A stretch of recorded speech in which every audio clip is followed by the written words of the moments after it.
Bueno, muchas gracias, Diego. Buenas noches. ¿Cómo les va? Bien, bueno, la verdad que es un gusto nuevamente poder estar compartiendo este tiempo con ustedes. Estoy muy contento, muy agradecido por la invitación. Siempre para mí es un privilegio poder llegar hasta este lugar, hasta esta iglesia tan amada. Realmente me siento muy cómodo siempre.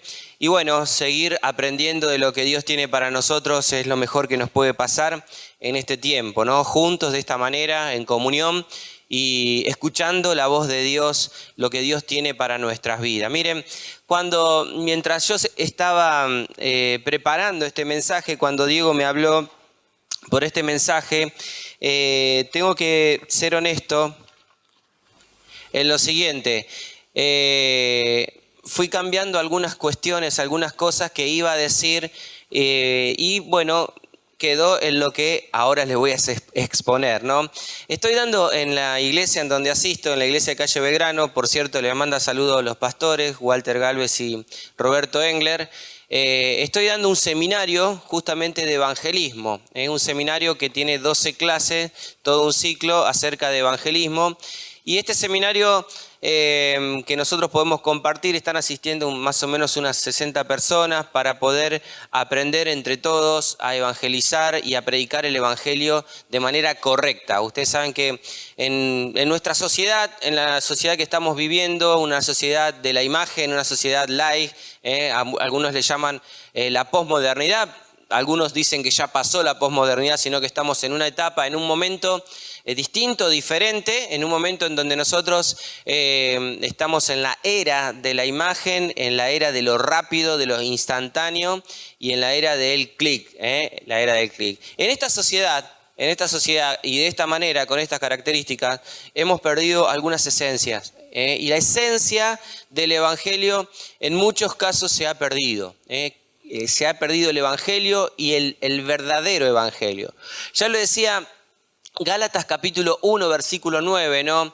Cuando Pablo estaba luchando allí en Galacia con esta carta que él manda, no es el texto que vamos a mencionar hoy, pero les quiero decir esto, ¿no? Gálatas capítulo 1, versículo 9, Pablo le decía, no es que haya otro evangelio, sino que se predica otro evangelio. Y este evangelio es anatema, dice. La palabra anatema en la palabra de Dios es maldito, significa maldito. Algo que no corresponde, algo que no es de Dios. Por eso me gustaría expresar a la luz de la palabra de Dios este evangelio que tiene como título esto: vivir como Dios quiere, vivir como Dios quiere. Entonces uno se empieza a preguntar, ¿qué es lo que Dios quiere para mi vida? ¿Qué es lo que realmente Dios quiere? ¿Cómo tengo que vivir yo esta vida? Cuando hablamos de vivir como Dios quiere, nos vamos a dar cuenta de que nos vamos a acercar a la siguiente frase: la vida que agrada a Dios. ¿Estamos viviendo una vida que realmente agrade a Dios? Miren, esto realmente es un tema para todos los cristianos, ¿no? Pensar que si realmente estamos viviendo una vida que agrada a Dios. Cada uno de nosotros se conoce a sí mismo. Cada uno de nosotros conoce cuál es nuestra relación con Dios. Cada uno de nosotros sabe cómo está con Dios. Es más, muchas veces podemos hasta esconder la realidad de nuestra propia vida, la realidad de este agradar a Dios y la verdadera comunión que nosotros tenemos con Dios, y la escondemos muchas veces. Pasamos la otra diapositiva, por favor. Miren, hay tres cosas que se confunden, ¿no? Lo que es la tradición, lo que es la religión y lo que es la relación, ¿sí? La tradición, nosotros sabemos que en la tradición, sobre todo aquellas personas que hemos nacido en un ambiente quizás religioso en cuanto a cuestiones que tienen que ver con nuestros antepasados, comenzamos a decir, yo hago tal o cual cosa por una tradición, porque mis padres ya lo hacían, por lo tanto yo lo sigo haciendo, hago de esta manera. Para mí esto es así porque me lo enseñó mi mamá, me lo enseñó mi papá, y ya nuestros abuelos lo hacían de esta manera, y por ahora yo no he escuchado ninguna otra forma de agradar a Dios más que por la tradición. Yo la única forma que puedo encontrar en vivir esta vida que agrada a Dios es a través de la tradición. Por lo tanto, yo estoy haciendo lo que me enseñaron a hacer mis padres, lo que me enseñaron a hacer mis abuelos o los que me enseñaron a hacer las personas que a mí me criaron. Yo hago esto porque es una tradición en mi familia. Ahora, usted también puede hacer cosas que tienen que ver con la religión, ¿sí? Una religión. Cuando nosotros nos dicen de qué religión sos, generalmente respondemos, somos cristianos, o somos cristianos evangélicos, o somos católicos, somos judíos, o somos, no sé, la religión que sea. ¿Por qué? Porque hay preceptos humanos que nosotros los cumplimos al pie de la letra, ¿sí? Tratamos de cumplirlos al pie de la letra. Y esto es una religión. Venir a la iglesia es una religión. Orar es una religión. Leer la palabra de Dios es una religión. Pero no necesariamente, queridos hermanos y amigos, no necesariamente implica que la religión sea un acercamiento a la vida que Dios quiere que vivamos. De hecho, le puedo contar bastantes experiencias que he tenido con algunas personas que he charlado con respecto a este tema. Iba a la iglesia por religión. Y yo me siento que muchas veces en mi vida cristiana, yo me convertí a los 9 años, en mi vida cristiana hice muchas cosas por religión. Por religión, porque todos lo hacían, porque todos querían hacerlo, porque quedaba bien al ojo humano, quedaba bien a la persona, me podía mostrar ante aquellas personas que me estaban rodeando, sobre todo aquellos siervos que eran mis líderes y espirituales. Entonces era necesario que yo esté presente en la iglesia, que esté presente en el grupo, que ore, que lea la palabra de Dios. Incluso a veces hacía cosas solo, como por ejemplo orar o por ejemplo leer la Biblia, pero netamente por religión. Por religión. Hasta que comprendí, realmente le digo, hermanos, comprendí. Y el Señor me hizo entender, el Señor me lo reveló realmente, que mi vida con tradición y con religión no tiene nada que ver con agradar a Dios. No tiene nada que ver con agradar a Dios. Y entiéndase, no estoy diciendo que lo que hacían sus padres está todo mal. No estoy diciendo que lo que hacemos cuando oramos y cuando leemos la Biblia está mal, está todo mal. Venir a la iglesia está mal. No estoy diciendo eso. Estoy diciendo que si nosotros lo hacemos con un corazón de tradición o un corazón de religión, solamente nos estamos equivocando. No estamos teniendo la vida que Dios quiere. No estamos teniendo la vida que a Dios le agrada. Nuestra vida no tiene sentido si cristianamente hablando, si queremos agradar a Dios, realizando cosas por tradición o cosas por religión. Si usted está hoy aquí, ¿sí? Y está simplemente porque el domingo es lindo, no tengo nada que hacer, está bueno, no tengo otra cosa interesante que realizar, y estoy en este lugar, solamente por eso, está equivocado, hermanos. Y no lo voy a decir yo, lo va a decir la palabra de Dios. La tradición y la religión no tienen nada que ver con la vida que Dios quiere, con lo que usted debe hacer para agradar a Dios. Pero sí, la relación. Yo creo que lo mejor, y la Biblia lo dice, que lo mejor que a nosotros nos puede pasar es tener una relación con Dios.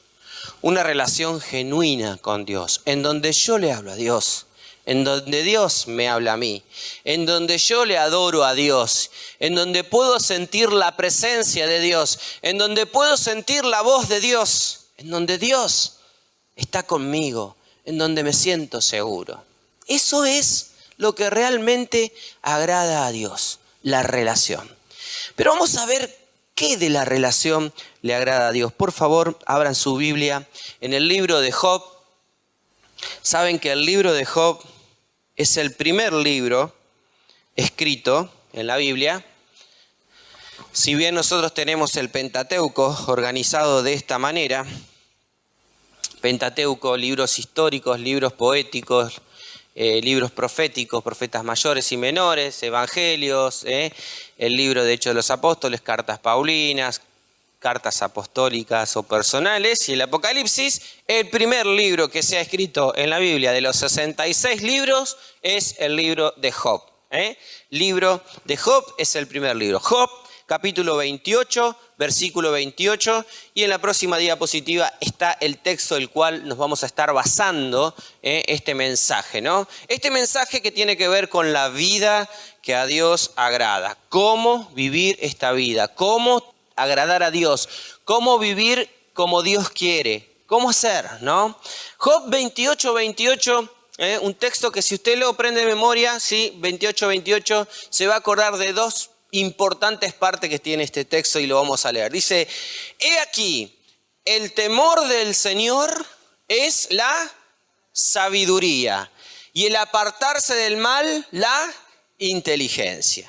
He aquí, el temor de Jehová es la sabiduría, el temor del Señor es la sabiduría y el apartarse del mal, la inteligencia. Perfecto, si yo quiero tener una relación verdadera con Dios, si yo quiero tener una relación genuina con Dios, tengo que empezar con esto. Tengo que empezar por entender esta gran verdad. Que no está diciendo que usted tiene que venir a la iglesia todos los domingos, que no está diciendo que tiene que orar todos los días, que no está diciendo que tiene que leer la Biblia todos los días, que no está diciendo que tiene que vivir una vida de santidad, que no está diciendo que tiene que vivir una vida de comunión con los hermanos, pero sí lo está diciendo en el hecho mismo de que tengo que temer a Dios. Que si yo soy una persona y quiero ser una persona sabia y quiero ser una persona que agrade a Dios, debo en primer lugar, número uno, temer a Dios. Y la próxima diapositiva dice, temer a Dios es la sabiduría. Temer a Dios implica sabiduría. Miren, yo no sé de los que están aquí presentes quién tuvo la oportunidad de estudiar, quién tuvo la oportunidad de aprender a leer y a escribir. Aún en nuestros días hay personas que todavía no saben leer y escribir. Hay personas que no han tenido la posibilidad económica, no han tenido la posibilidad por distintas circunstancias de poder estudiar una carrera, de poder seguir en los estudios.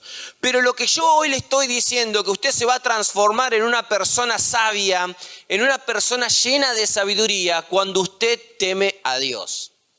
Pero no lo estoy diciendo yo porque lo dice Juan Manuel Céspedes, sino porque lo dice la palabra de Dios.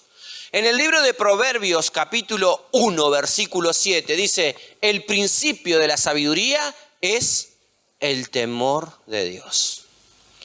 Si usted quiere ser sabio y si usted quiere agradar a Dios, si usted quiere que realmente su vida sea una vida que agrade genuinamente, verdaderamente a Dios, tiene que temer a Dios. Tiene que temer su nombre, tiene que temer su persona. La persona de Dios está compuesta por Dios Padre, aquel que tiene el control de todas las cosas, aquel que está por encima de todas las cosas, es el creador, el omnipotente, el omnisciente, el omnipresente. Hoy está aquí con nosotros porque Él donde quiera está. Usted tiene que tener temor de Dios Padre.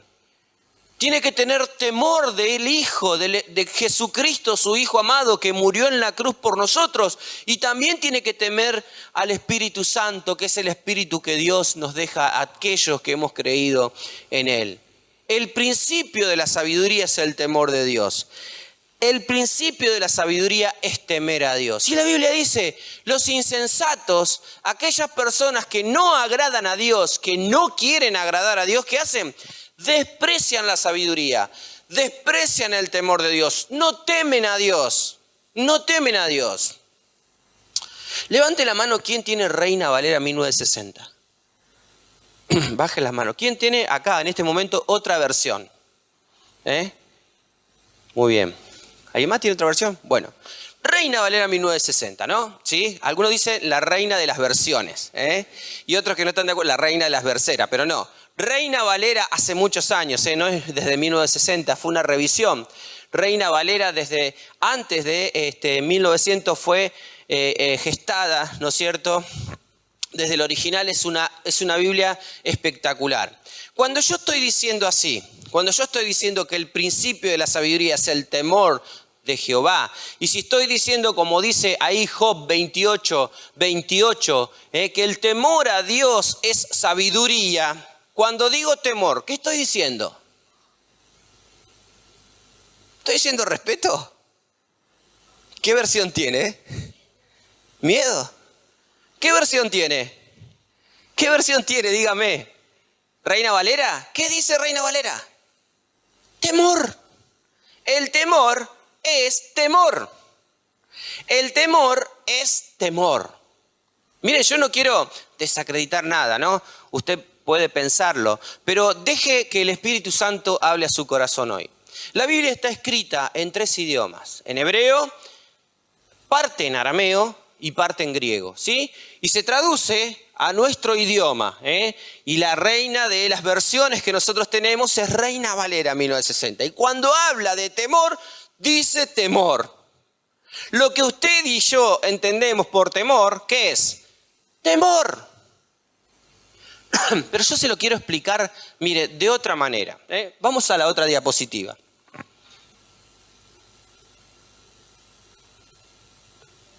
¿Alguien sabe quiénes son esos?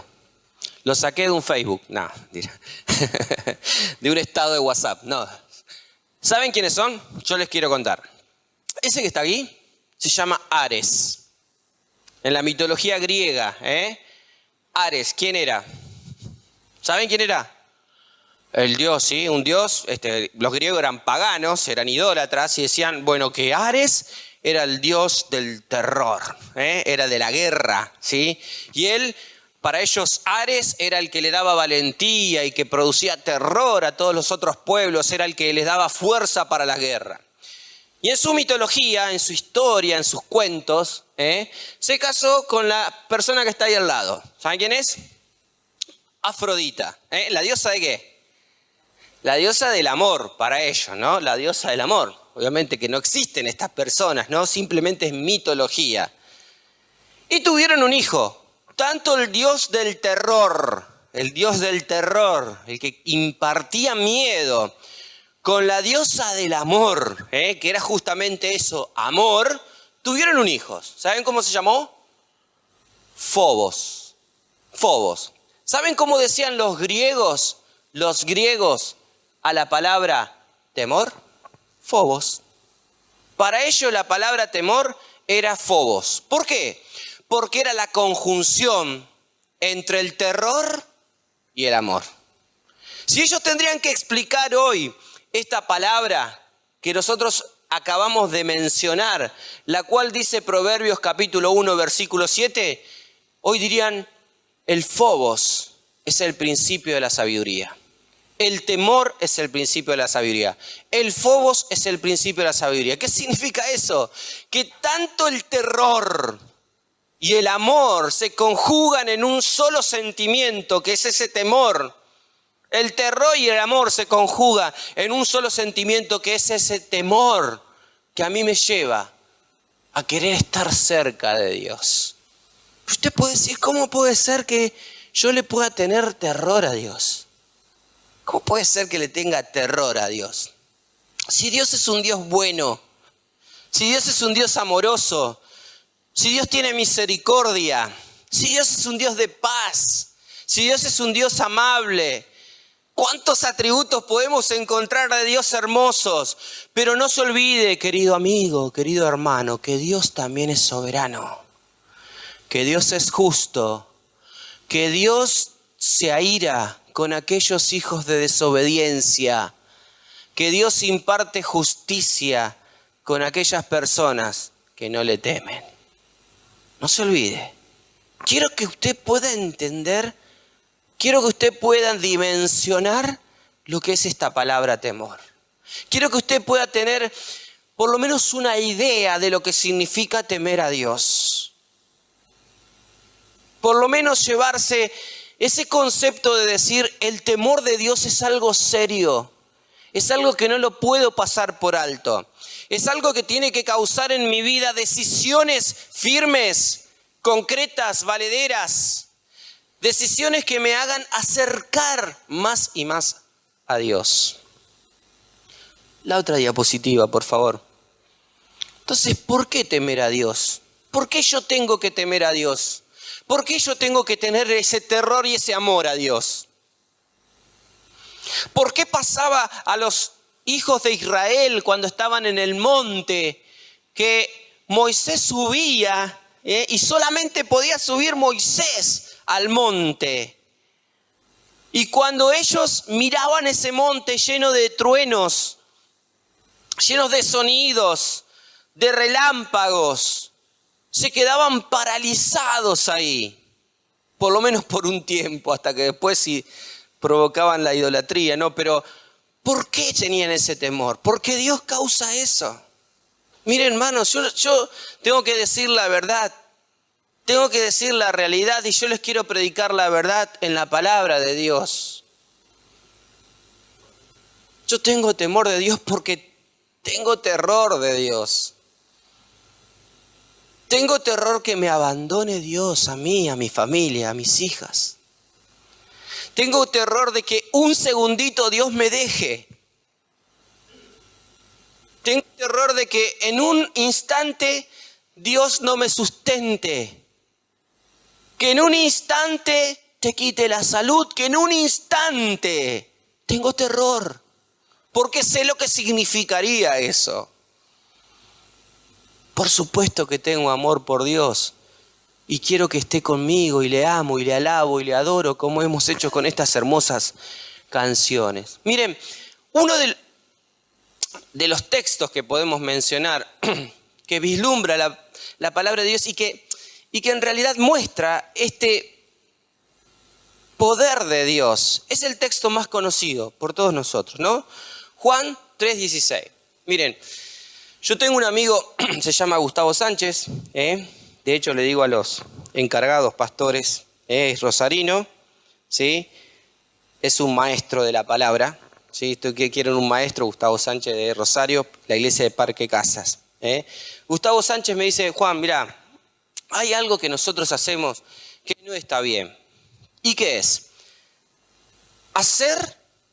Decir al texto lo que no quiere decir. O por lo menos hacer decir al texto parte de lo que quiere decir. Y eso se llama, y él le dice, violencia al texto. Violencia al texto. ¿Por qué? Porque es necesario que nosotros veamos el contexto. No solamente quién lo dijo, dónde lo dijo, a quién se lo dijo, sino leer en toda la palabra de Dios, leer en todo ese capítulo, leer lo que realmente está queriendo decir el Señor en todo el contexto. A las personas y todas las cosas que dijo. Hermanos, no podemos sacar solamente un texto para hacerle decir al texto algo que nosotros queremos que diga. Yo no voy a ahondar en esto, ¿sí? Pero hay para ahondar en esto, ¿no? Nosotros lo sabemos perfectamente y está escrito allá, ¿no? Porque de tal manera amó Dios al mundo que ha dado a su Hijo unigénito para que todo aquel que en Él cree, no se equivoque más y diga cree, tenga vida eterna. Pero el texto sigue, ¿eh? Recuerde que está Nicodemo, un maestro de la ley, un principal entre los judíos. Llega Jesús de noche y empiezan a hablar y le dice, Dios, tenés que nacer de nuevo. Y ahí Jesús le dice este texto que es hermoso, es universal.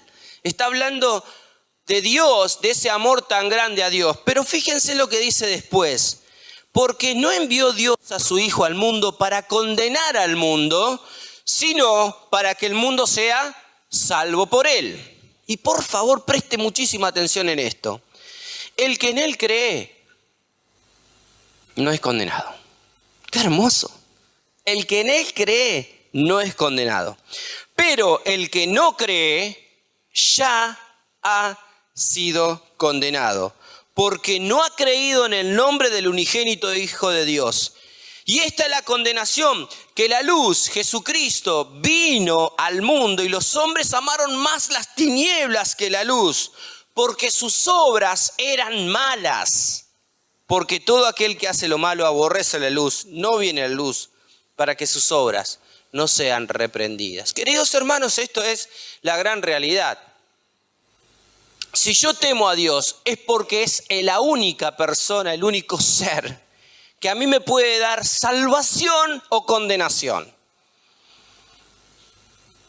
Es el único ser que me da la oportunidad de poder tener salvación o condenación.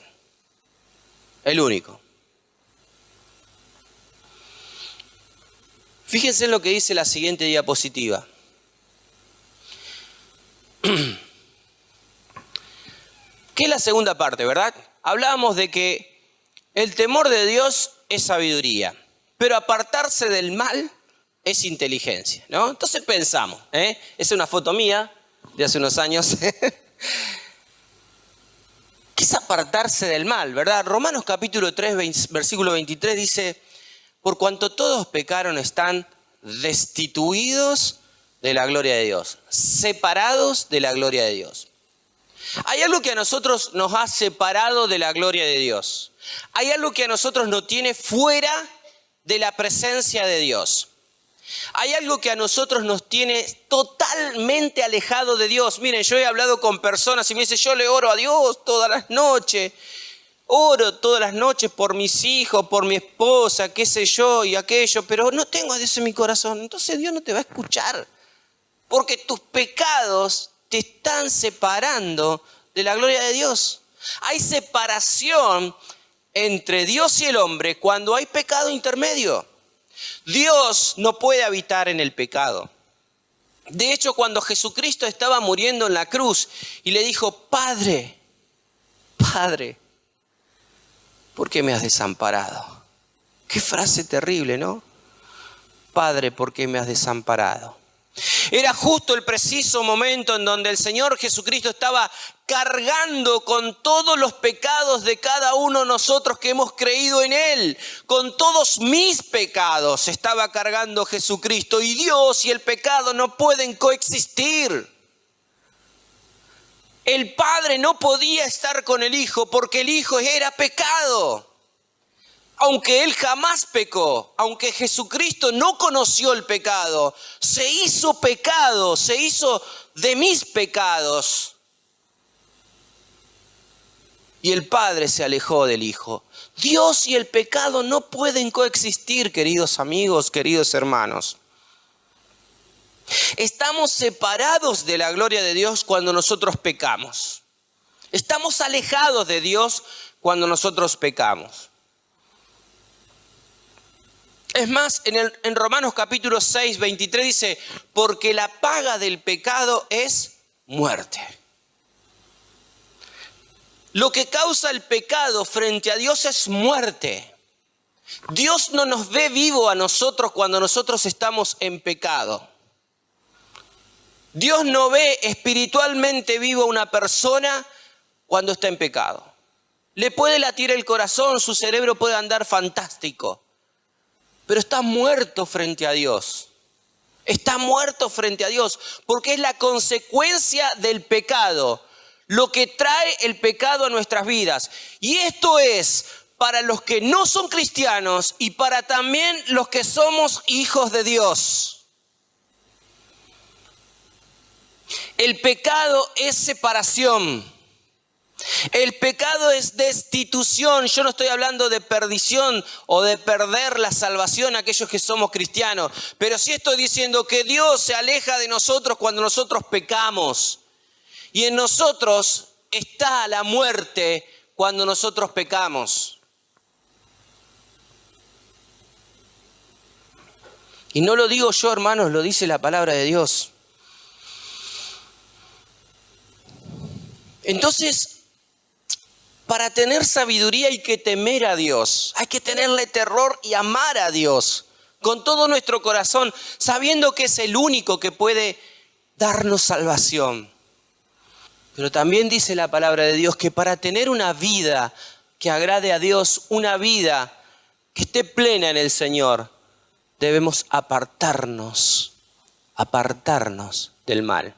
Y yo no le estoy hablando acá ni de religión ni de tradición. Yo no le estoy hablando de venir a la iglesia, de leer la Biblia.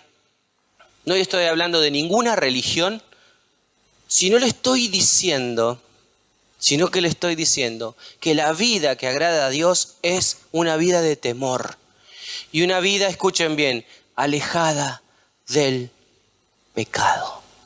Alejada del pecado. Traje este cuadernillo que es el cuadernillo que estamos usando en el seminario. Me pareció muy interesante esta parte, ¿no? En donde habla de los pecados, ¿verdad? ¿Cuánto conocemos nosotros de los pecados? Hay pecados que se llaman pecados de comisión. Hay pecados que se llaman pecados de omisión, ¿sí? Si querés poner la otra, de omisión. Y hay otros pecados que se llaman pecados de ignorancia, ¿no? En definitiva, los tres son pecado y para Dios es lo mismo. Y la consecuencia es la misma. Separación de Dios y muerte. Separación de Dios y muerte. Cuando nosotros hablamos de pecado de comisión, cuando nosotros conocemos lo que debemos hacer y no lo hacemos. Pecados de perversidad como fornicación, adulterio, sodomismo. Pecados de desenfrenos como borracheras, libertinajes, juegos. Hermanos, una gran cantidad de hermanos, o que dicen ser hermanos, están volcados al juego, a la ludopatía, a la confianza en Mamón. ¿Saben quién es Mamón? Un demonio, diablo, el Dios de la riqueza de la época de Jesucristo. Cuando Jesús dice que debemos amar más a Dios que a las riquezas, la palabra ahí es Mamón. Y las personas quieren tener dinero. ¿Y qué hacen por eso? Juego. ¿Cómo nos tiene Satanás con respecto a este tema? Todos hablamos de fornicación, de adulterio, de homosexualismo, etc. La borrachera, el libertinaje,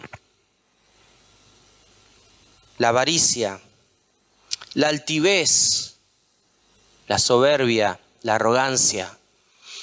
La Biblia habla de creernos implacables, que en nosotros no hay error o que seamos mejores que otros. El odio, la envidia, las disensiones, las agresiones, el enojo, la ira, el homicidio, las insolencias, las maldiciones, las calumnias, el lenguaje obsceno, la mentira, el engaño, las estafas. Todo lo que tiene que ver con los pecados religiosos como la idolatría, la brujería y artes mágicas. Queridos hermanos, hablando con algunas personas, he conocido hermanos, creo yo, por lo que me han dicho, en Cristo, que consultan a artes mágicas, que consultan a curanderos, que consulta a hechiceros, que están consultando, permítame decirlo, a Satanás. ¿Cuántas veces he dicho, hermanos, por supuesto que puede tener poder, por supuesto que te puede curar un dolor de cabeza, Satanás tiene poder, pero después te pide tu alma. Y hermanos, yo no estoy hablando de otra ciudad, de barrios X, estoy hablando de toda la ciudad de Santa Fe en donde he estado, en donde he podido hablar. Hermanos, el Evangelio me ha llevado a hacer aproximadamente 200 visitas en estos últimos 3 años. Y yo lo que estoy diciendo no es una estadística con números precisos, pero sí le estoy diciendo que muchas personas se vuelcan a lo que es la idolatría. Y en el nombre de Jesús les digo, estoy en contra, y lo sabe perfectamente Satanás, y no tengo miedo. Estoy en contra de San La Muerte, de Gauchito Gil, de Lucifer, de Pompayira, de Imanjá, de Exú, de Ogún, de todos esos demonios que la gente consulta. No tengo problema decirlo, y lo digo públicamente. Estoy en contra de Satanás, y lo sabe bien. Pero hermanos, ¿qué estamos haciendo nosotros? Estos pecados que son pecados de comisión, no los cumplimos. Mejor dicho, no cumplimos la comisión, no cumplimos el mandamiento y nos volcamos al pecado. Hay pecados que nosotros hacemos, pero por omisión. Porque lo que tenemos que hacer, ¿qué pasa? No lo hacemos. Por ejemplo, a ver, no me van a levantar la mano, pero ¿quién en esta semana, en este último año, a cuántos le has predicado el Evangelio? Porque ¿saben una cosa? Yo les quiero decir algo, ¿no? Ustedes pueden invitar a la gente, ¿sí? Es muy probable que la gente no venga, porque esa no es la estrategia que nosotros tenemos que entender, que es bíblica y que tenemos que utilizar. Pablo no le decía, vengan a la iglesia, vengan conmigo a la iglesia. Cuando fueron a Antioquía con Bernabé a inaugurar esa iglesia en Antioquía, no le dijo, muchachos, vengan a la iglesia, vengan que le esperamos. Pero la gente no iba a ir como pasa hoy. ¿Por qué Cristo dijo lo siguiente? Dios dijo lo siguiente: esta es mi iglesia y las puertas del Hades no prevalecerán contra ella. No está diciendo Dios que el Hades va a venir y va a querer abrirnos la puerta a nosotros. No, nada que ver. Dios está diciendo que la iglesia tiene que ir al Hades y en el nombre de Jesús y con el Evangelio robar las almas. Perdóneme la expresión, sacar las almas al enemigo que se están perdiendo. Esa es la misión que nosotros tenemos que cumplir, ir, predicar, hablar, decirle lo que Cristo hizo con nosotros, decirle la verdad de Jesucristo, la verdad del amor de Dios que ha cambiado nuestra vida o no ha cambiado su vida. O no tiene seguridad de que usted va a estar en el cielo. O somos egoístas en decir, yo voy a estar en el cielo bárbaro, pero mi vecino se va al infierno. Y no me interesa, no me importa. Ese es el amor que ha derramado Jesucristo en nosotros. Ese es el amor que está hablando el Espíritu Santo a través del fruto del Espíritu, en donde empieza en Gálatas 5:20. El fruto del Espíritu es amor. Gozo, paz, paciencia, benignidad, bondad, fe, mansedumbre, templanza. Amor. ¿Qué siente por las personas? Ama a tu prójimo como a ti mismo, dice la palabra de Dios. Amarás a tu Dios y ama a tu prójimo como a ti mismo. Toda la Biblia, toda la palabra de Dios, los profetas, todo lo que usted puede encontrar acá, los 32.000 textos de la Biblia se resumen en dos.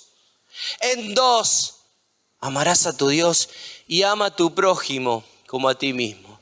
¿Cuántas veces cometemos el pecado de omisión? Muchas. Y solamente he nombrado uno.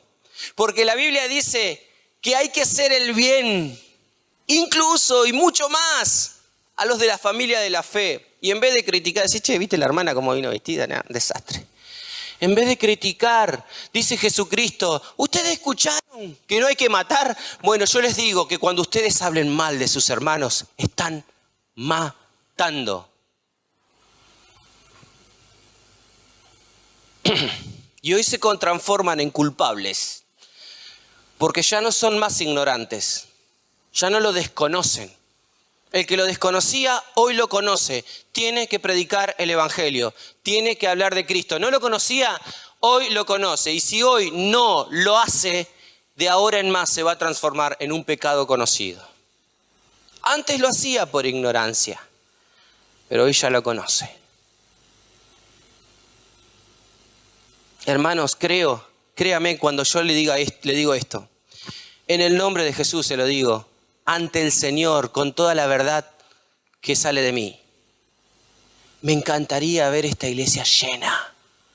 Ningún lugar vacío. Dios sabe, Dios conoce mi corazón, que me encantaría ver este lugar lleno y hacer otro lugar en donde rebalse de personas. Pero esto no lo va a hacer un pastor, un evangelista o alguien que venga a hablar aquí una vez. Esto lo tienen que hacer ustedes. hijos de Dios, cada uno de ustedes, predicar el evangelio. Si no se están transformando en pecadores y pecados de omisión, si no predican el evangelio, se llama pecado, porque Dios nos dejó una gran comisión: predicar el evangelio. Y permítame seguir, ¿no? Ya que estamos. Predicar el evangelio es predicarle la salvación, enseñándoles todas estas cosas y bautizándolos en el nombre del Padre, del Hijo y del Espíritu Santo. Es decir, que cuando yo tengo a mi vecino, no solamente lo tengo que predicar, tengo que traer a que venga a aprender la palabra de Dios. Y hasta que no pase por las aguas del bautismo, mi trabajo no termina. Entonces Cristo nos llamó a ser discípulos. Yo te pregunto, no me respondas, ¿cuántos discípulos hiciste? Me pregunto, ¿cuántos discípulos hice? ¿Cuántos?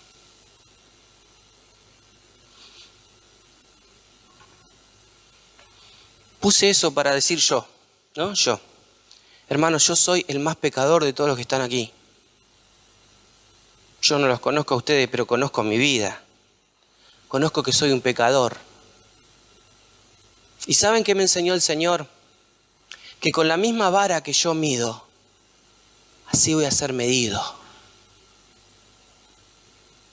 Hermanos, en el nombre de Jesús le digo, yo no puedo juzgar a nadie de los que están aquí presentes, porque primero están mis pecados. Primero tengo que arreglar mis cosas con Dios. Yo soy el primero. Yo soy el primero. De todos los que están aquí, soy el más pecador.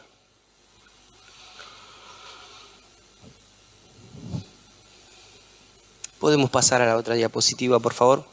Mire, hay algo que es real y es verdad y tiene que ver con esta primer parte del Evangelio. Yo no le puedo predicar a nadie que no se crea pecador realmente. Yo no puedo hablar con nadie que realmente no se crea pecador.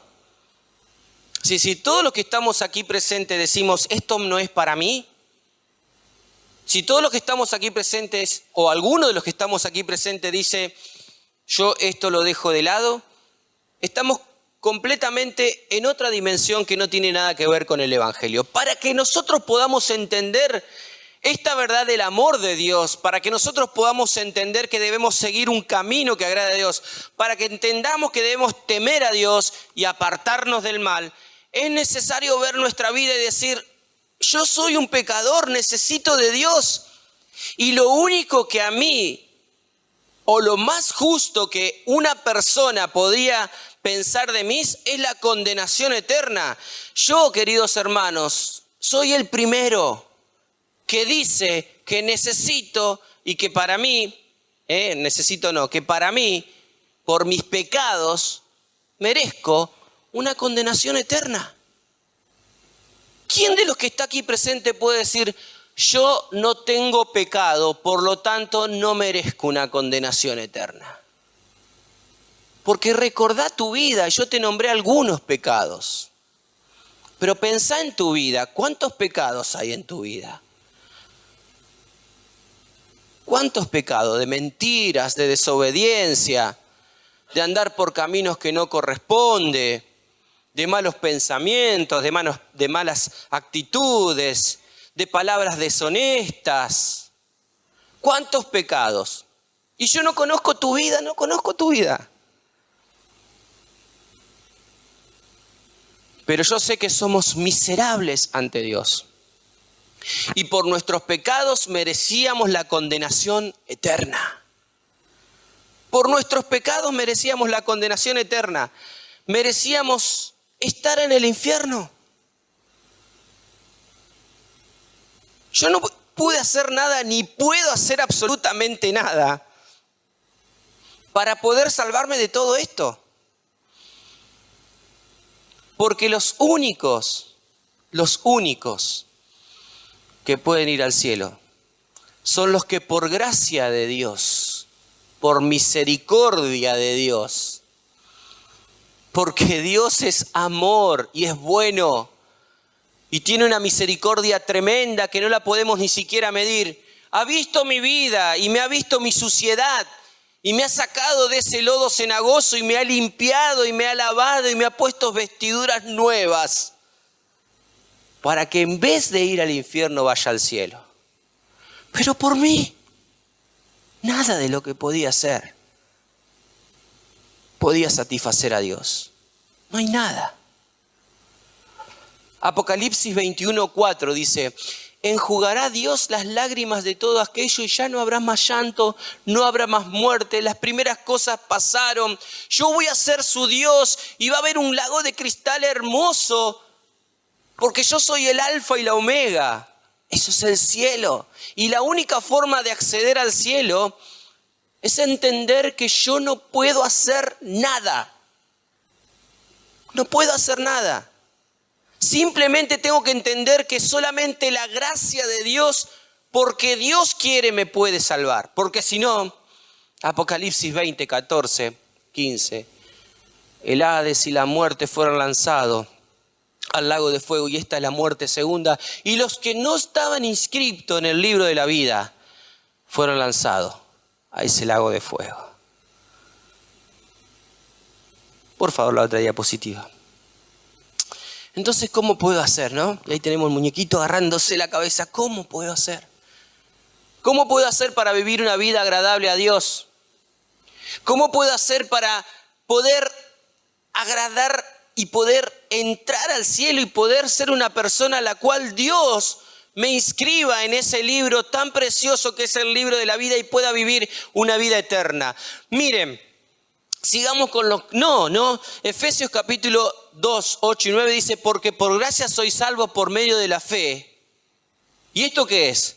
Y esto no es de vosotros, pues es don de Dios, solo por gracia, solo por regalo de Dios.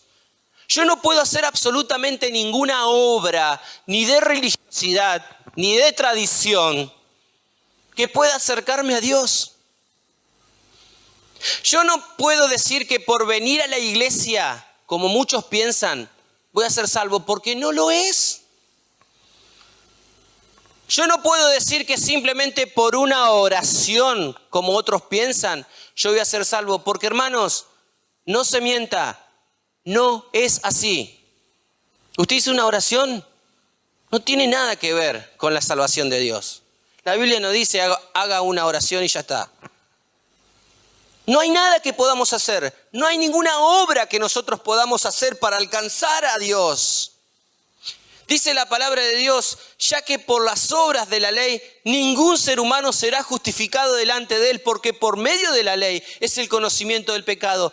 No hay nada que podamos hacer nosotros para alcanzar a Dios. Nada. Entonces esto parece un mensaje de desilusión. Un mensaje en el cual no tiene respuesta si yo lo dejo ahí. Si yo estoy diciendo que para vivir la vida que a Dios le agrada, no hay nada para hacer. Nos vamos todos desilusionados. Pero hay alguien. Gracias. Hay alguien que hizo todo por mí. Hizo todo por mí. Él hizo todo por mí. ¿Quién lo hizo? Dígamelo. ¿Quién lo hizo? Confiéselo. ¿Quién lo hizo? Jesucristo el Señor. Él hizo todo lo que había que hacer por mí. Mas Dios muestra su amor para con nosotros en que, siendo aún pecadores, Cristo murió por nosotros. Él lo hizo todo por mí.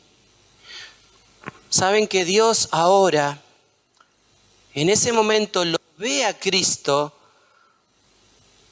como si Él hubiese vivido mi vida de pecado, y Dios coloca el castigo y su ira sobre su propio Hijo, como si Él hubiese vivido mi vida. Pero cuando Cristo muere, me ve a mí, justificado por la fe, porque Cristo lo hizo todo, como si yo hubiese vivido la vida de Cristo. Qué tremendo esto, hermanos. Cuánta luz trae a nuestros corazones que la muerte de Cristo haya hecho esto. Dios muestra su amor para con nosotros en que siendo aún pecadores, Jesucristo murió por nosotros. Y quiero ir terminando, por favor, la otra diapositiva. Miren, hay una cruz vacía, hay una tumba vacía, hay una cruz vacía que está diciendo que ya no es más necesario hacer nada porque Cristo lo hizo todo para vivir una vida agradable a Dios. Pero también hay una tumba vacía porque dice la palabra de Dios que al tercer día Jesucristo resucitó. Dios lo levantó de los muertos. Estuvo 3 días en la muerte y uno se pone a pensar ¿qué pasó con Cristo esos 3 días? No sabemos, no dice la Biblia, pero estuvo 3 días muerto y al tercer día resucitó. ¿Por qué resucitó Jesucristo? Para que usted y yo tengamos esperanza de vida eterna. Jesucristo está vivo. Él vive, hoy está vivo. Y la función de Jesucristo es estar a la diestra del Padre, abogando por nuestros pecados. Y Él dijo, yo me voy a ir, pero les voy a enviar un consolador. Por favor, la otra diapositiva, que es el Espíritu Santo. Es el Espíritu Santo. Y solamente se puede acceder a esa gran verdad a través del arrepentimiento. Dice la palabra de Dios en 1 Juan. Capítulo 1, versículo 9. Si confesamos nuestros pecados, Él es fiel y justo para perdonar nuestros pecados. ¿Termina ahí? No, ¿qué dice? Y limpiarnos de toda maldad. Miren, hermanos, yo descubrí algo. Yo descubrí que los pecados hay que confesarlos. Uno por uno. Yo no puedo decir, Señor, perdóname todos los pecados y ya está. No, a ver, ¿qué pecados? Antes de ayer hablando con mi hija y mi esposa, perdóneme que coloque una experiencia personal, pero creo que es valedera. Yo le decía, miren, le decía a mis hijas, ¿no? Saben que cuando yo era chico, que vivía acá en el Fonavi, en la Manzana 5, íbamos a ver las prácticas de Colón. ¿Sí? Si bien yo soy simpatizante de Colón, ¿no? Eran unos perros, porque estaban los tablones y tiraban la pelota y pasaban por arriba de los tablones y se iba para el otro lado la pelota. Entonces, el jugador que estaba practicando pedía la pelota a algún vecino o algo. Y con unos amigos, ¿qué hicimos? Vamos allá atrás y nos hacemos de una pelota. Y entonces hicimos eso, ¿no? Una pelota para el barrio, para nosotros, para jugar al fútbol. Eso es robar. ¿Sí? Se llama robar. Usted puede decir una picardía, algo de niño. No. Es robar. Y cuando yo me acordé de ese pecado, ¿saben qué tuve que hacer? Confesar mis pecados a Dios. ¿Cuántos años hace? No sé. Tengo 44. Hace 34 años, supónganse. Pasó 34 años. Tuve que confesar mi pecado a Dios. Porque eso es robar. Hermanos, todos los pecados hay que confesar a Dios. Hay que arrepentirse y confesar nuestros pecados. Y la única forma de arrepentirse y confesar nuestros pecados es a través del convencimiento, ahora sí, del Espíritu Santo. Dice la Biblia que Él convencerá al mundo de pecado, de justicia y de juicio. Él convencerá al mundo. Dice, ahora bien, el Señor es Espíritu, y donde está el Espíritu del Señor, allí hay, dígamelo, libertad. Libertad. Pasamos a la otra diapositiva. Miren, no queda otra cosa que orar a Dios. Pero escuche bien lo que le voy a decir. No conozco los que están aquí presentes. Miren, si usted viene a la iglesia hace muchos años, yo le voy a pedir que ore a Dios. Si usted viene hace poquitos años o viene por primera vez hoy, yo le voy a pedir que ore a Dios. Y yo le voy a pedir que ore a Dios de la siguiente manera. Entendiendo lo que acabamos de decir, que confiese sus pecados a Dios. Que tema de la presencia de Dios. Que se aparte hoy del mal. Dice la palabra de Dios que si nosotros hoy confesamos con nuestros labios y creemos con nuestro corazón que Jesucristo es el Señor, somos salvos. ¿Usted quiere ser salvo de la condenación eterna del infierno? ¿Usted quiere tener una vida que agrade a Dios? ¿Quiere comenzar de nuevo? ¿Quiere salir de la vida de pecado, de vicios, de cosas desagradables, de malos pensamientos, de malas acciones? ¿Y quiere que Dios transforme su vida? Yo no sé, sinceramente no sé cómo es su vida. Yo lo único que sé que Dios hoy me está diciendo que haga y predique de esta manera. Confiese sus pecados a Dios. Crea en el Señor Jesucristo y hoy recibirá la salvación de su alma, la salvación eterna para siempre. Miren, vamos a orar ahora. Vamos a cerrar nuestros ojos. Yo quiero saber, mientras cerramos los ojos, ¿quién quiere hoy tener un acercamiento a Dios y vivir una vida distinta para Dios? ¿Hay alguien de los que está presente que dice, yo hoy entendí este mensaje y quiero ser distinto? Quiero cambiar mi vida. ¿Quién lo quiere hacer? Levante su mano. Dios le bendiga, Dios le bendiga. ¿Alguien más? Levante su mano. ¿Alguien más quiere decir, yo quiero tener una vida distinta, diferente? Quiero que Dios empiece a actuar en mi corazón. ¿Quién más? Levante su mano. Mire, no le vamos a pedir nada, dinero, nada de eso, Solo queremos orar por usted. ¿Quién más? ¿Quién quiere hoy pedirle a Dios que cambie su vida y su corazón? Miren, vamos a tener un momento de oración. Dígale a Dios lo siguiente. Señor, reconozco que soy pecador, pecadora. Dígaselo con sus palabras. Me arrepiento de mis pecados. Creo en Jesús. Tiene que confesarlo con sus labios, Dígale, creo en Jesús, que se escuche. Creo en Jesús. Toma mi corazón. Hazme una nueva persona. Perdóname los pecados, Señor. Entra en mi vida. Te lo pido. En el nombre del Señor Jesús. Amén. ¿Quién hizo esta oración por primera vez? ¿Alguien la hizo por primera vez? Dios le bendiga. ¿Alguien más hizo esta oración por primera vez?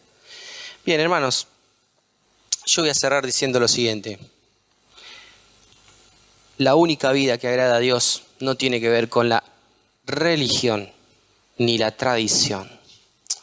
Tiene que ver con una relación genuina de temor a Dios y de apartarse del pecado. Apartarse del pecado. Todo lo otro viene añadido, Venir a la iglesia, orar, leer la Biblia, viene añadido. Pero esta es la vida que agrada a Dios. Amén. Diga fuerte, amén. Ahí está.